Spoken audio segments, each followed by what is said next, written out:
Hello everyone, thank you for joining me in this tutorial.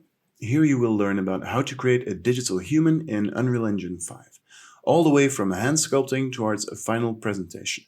The main focus of this tutorial is exploring realism and attraction. This character can then be used for many different things. It can be a game character or maybe a digital influencer.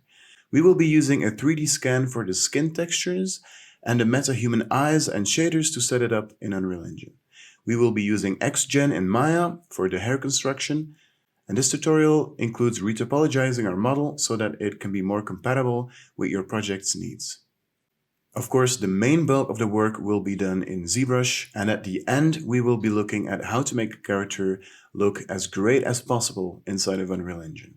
I hope you can enjoy this process and follow along. I'm happy that you're here to learn.